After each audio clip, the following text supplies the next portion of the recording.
What's up YouTube, it's the Base God in Yu-Gi-Oh! Here on TeamBlackRainbow's channel, coming at you guys with Base Talk number 9. Yes, number 9, we're here guys. And this one I just want to talk about the ban list. I didn't want to post up the ban list like everyone else did, but this is just my quote-unquote insert ban list video. And yeah, so, I'm just going to talk about some of the cards. And yeah, so for the limited, or not the limited, the banned cards, you have Sangan and Zenmighty. It's really unfortunate because I have an ulti Zenmighty in my binder that I'm never going to be able to trade away now because nobody wants banned cards. Wink wink. But yeah, I have an ulti one if you guys want it. But yeah, these cards I understand this card. I always thought Levier would have been the first XYZ to be banned. I don't know why, but I always felt like that card's straight advantage. But I guess this card should be banned too, because windups were really powerful for the last format, two last formats actually.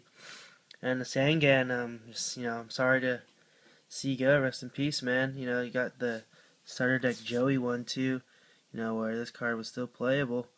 And then yeah, these are the only two cards banned.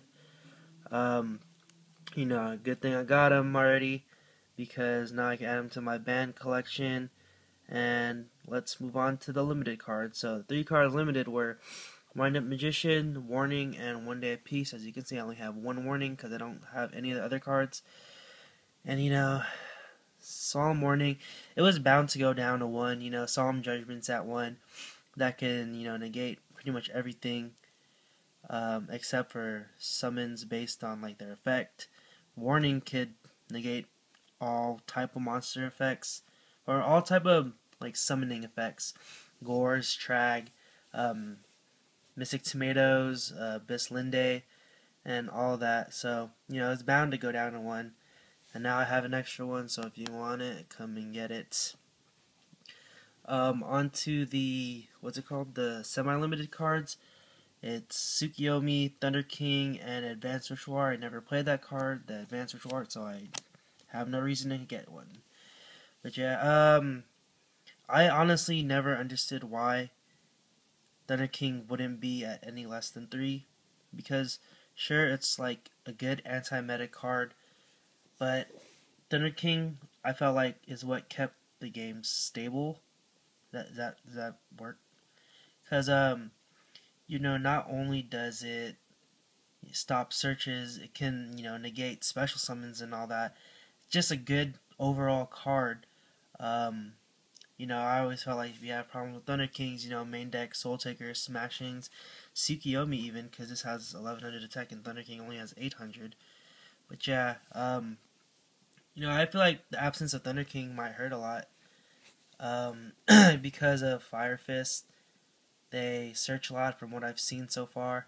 I'm not so sure how they do against water, but I don't know. Thunder King is it's pretty much my favorite card besides Celtic Guardian.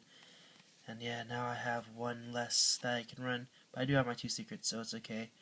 And the last card is Advanced Ritual Art.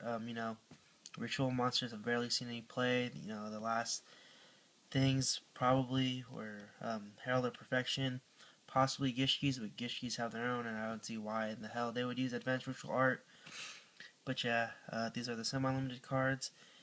And yeah, so on to the unlimited cards, the 3s. I guess these cards all make sense. Spore especially, because I don't know why they would have limited it, especially since you can really only play 1 in the deck, aka make it live. But yeah, Kalut to 3, maybe we'll see a resurgence of Black Wings, because Kalut was a money card, not a money card, a crucial card I might say. But yeah, Kalut, really powerful combo with Shura, and it's like not even fair, because your opponent doesn't need to have a monster. So say you were at maybe like 2,000, all you have to do is summon a Shura and attack, and then damage calc, drop the Kalut. So they don't need a monster, they just boost. So yeah, but the only thing I guess you can say is that it won't always win the battle. So say you have a Shura and you're going against an Obelisk, and you only have one Kalute. That'll only boost up your shirt to 3,200, and Obelisk is 4,000. But yeah, I guess it makes sense. But, you know, Blackwings really have not done anything relevant in the past, you know, year, I want to say. When they limited it, you know, they felt like they hurt it too much, and then they unlimited it. Oh no, they semi-limited it, and, you know, it still wasn't making any noise, and now it's unlimited. Maybe it'll get that one top at a YCS, maybe Austin, San Diego, whatever. Yeah, we'll just have to see. Lumina, I feel like they just want people to play Light Swords and Twilight, because if you look back, they unlimited Judgment Dragon, they unlimited Necrogardna, now they unlimited Lumina. Like, sure, it's okay, but the consistency relies on the charge of the Light Brigade, and thank goodness that card's still at 1, because if you were able to search all the time, this would be like this crazy ass format. Like, sure, I never played like at the time Light of Destruction came out, but I've heard about how Light Swords were crazy ass deck. And yeah, Smoke Signal to 3. I don't know what to say.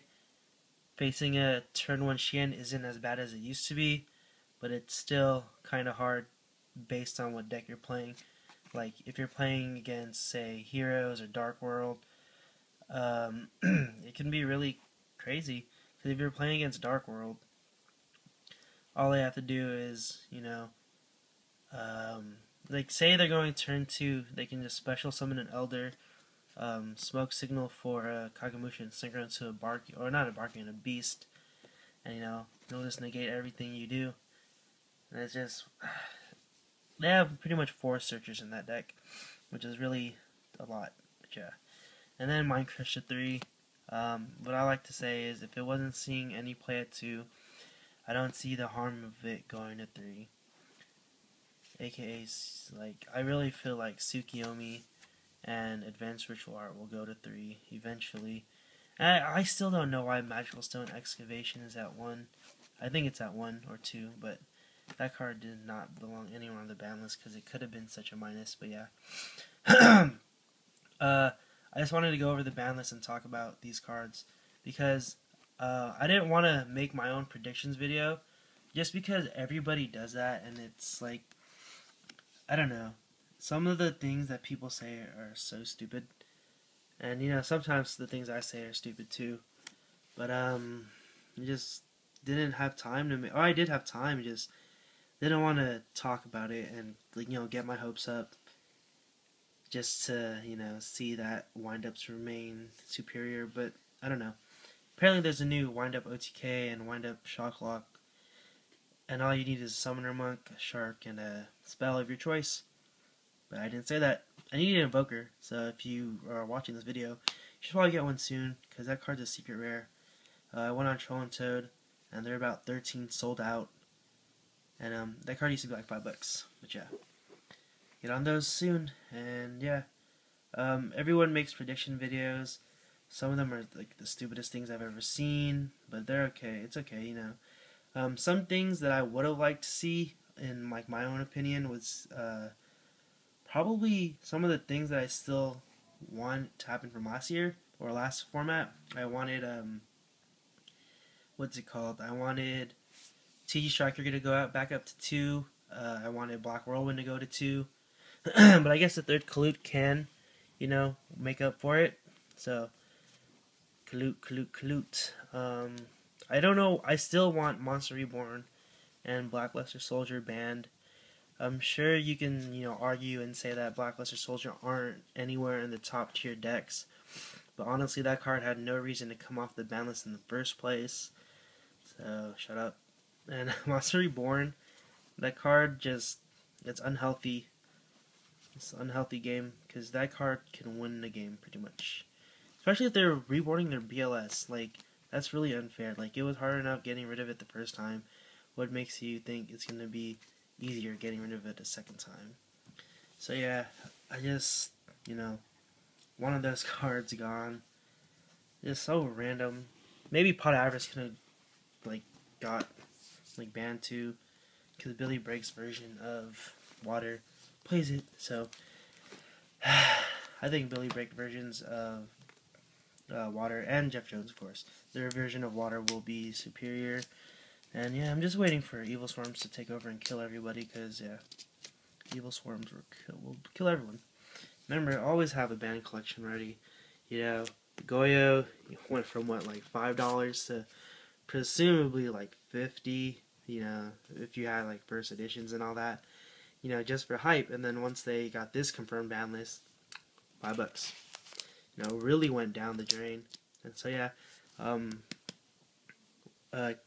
Zenmaidi will, you know, take its spot right there. And Sangan will, you know, like right here. So yeah, pretty cool. You know, always have a ban list or banned card section ready, just in case anything like becomes, you know, banned or gets off the ban list and all that. Yeah, I guess it's pretty cool. And, I guess we'll have to see how the March of ban list like does. I feel like the top decks will be Water, Fire Fist, and eventually, I feel like Prophecy spellbooks will come up there, and then Evil Swarms when they come out. I just don't like that deck, and yeah, this card would have really helped against Evil Swarm, but I guess we don't. Anybody got time for that? But yeah, so yeah, this is the best guy in Yu-Gi-Oh!